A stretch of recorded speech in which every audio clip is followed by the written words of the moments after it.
Sebuah penelitian menunjukkan bahwa kita sebagai manusia memiliki kecenderungan untuk menghabiskan 65% dari waktu kita berkomunikasi dengan orang lain untuk bergosip. Wow, 65% itu persentase yang cukup besar ya untuk melakukan aktivitas yang cenderung berkonotasi negatif, bergosip. Di mana-mana norma yang diajarkan kepada kita seakan-akan melarang, mengutuk kita untuk melakukan tindakan tersebut. Tapi kenapa ya kita seringkali melakukannya dan malah cenderung menghabiskan banyak waktu untuk bergosip? Mari kita simak pembahasannya di sini. Untuk memahami kebiasaan bergosip, salah satu cara yang paling efektif adalah dengan menarik mundur waktu di mana gosip itu muncul, yaitu waktu di mana para leluhur kita mencari cara untuk dapat bertahan hidup. Salah satu cara yang paling efektif untuk bertahan hidup adalah dengan bekerja sama, membangun aliansi, membangun kelompok dengan orang lain. Nah, gosip dianggap merupakan salah satu cara yang paling efektif untuk membentuk social bonding, membentuk sebuah keterikatan yang bersifat emosional.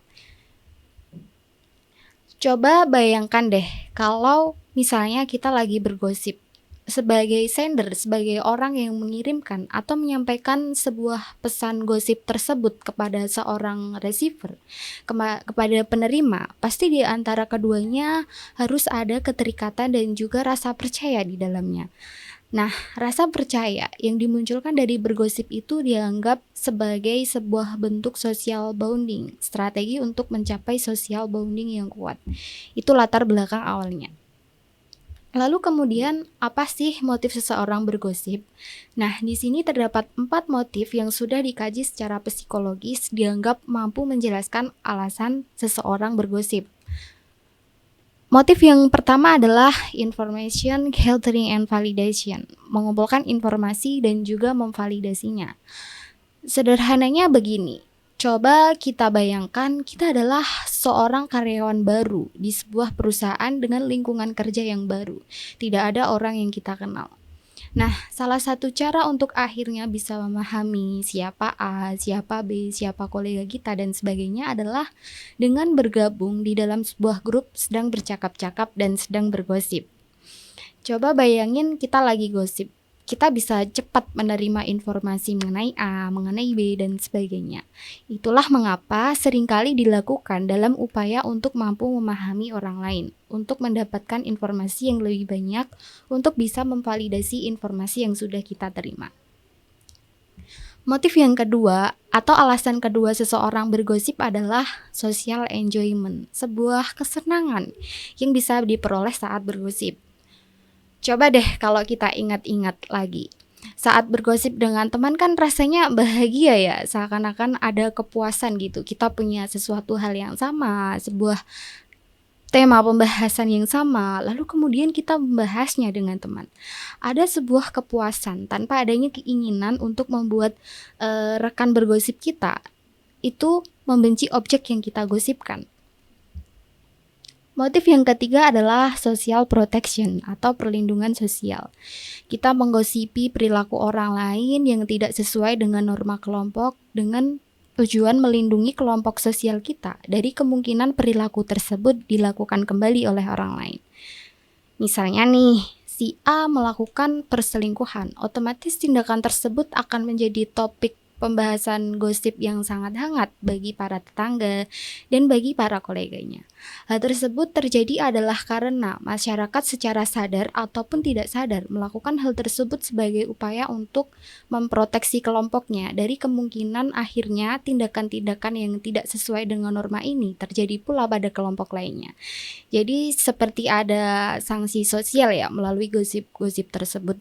Dibicarakan antara si C, si B, si D dan sebagainya adalah sebagai upaya untuk meminimalisasi tindakan oleh si A sebagai bentuk pelanggaran norma itu dilakukan juga oleh orang lain.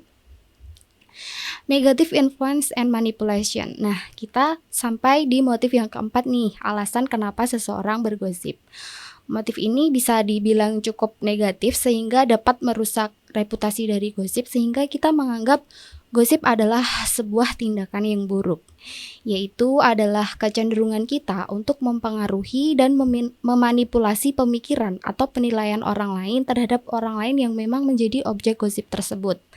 Misalnya nih, contoh sederhananya, saya tidak menyukai bunga. Lalu kemudian akhirnya saya mau teman-teman sekelas saya itu juga nggak suka sama bunga. Dan salah satu caranya adalah dengan menggosipi bunga. Saya misalnya membuat penilaian karena bunga dekat dengan banyak laki-laki, lalu kemudian saya menganggap bunga sebagai seseorang yang sepertinya mempunyai potensi untuk merebut laki-laki orang lain, merebut pacar orang lain gitu ya maksudnya. Nah, saya munculkan gosip tersebut kepada lingkungan di sekitar saya di sekolah, sehingga akhirnya teman-teman saya yang lain termanipulasi penilaiannya terhadap bunga atas apa yang disampaikan, atas gosip yang saya sampaikan tersebut, sehingga akhirnya mereka bersama-sama membenci bunga juga. Nah, itu alasan keempat yang biasanya menyebabkan orang melakukan aktivitas bergosip. Kenyataannya, apapun alasan kita bergosip, gosip bukanlah sebuah tindakan yang sebaiknya dilakukan.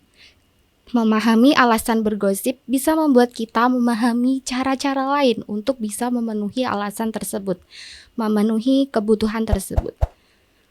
Gosip bersifat subjektif.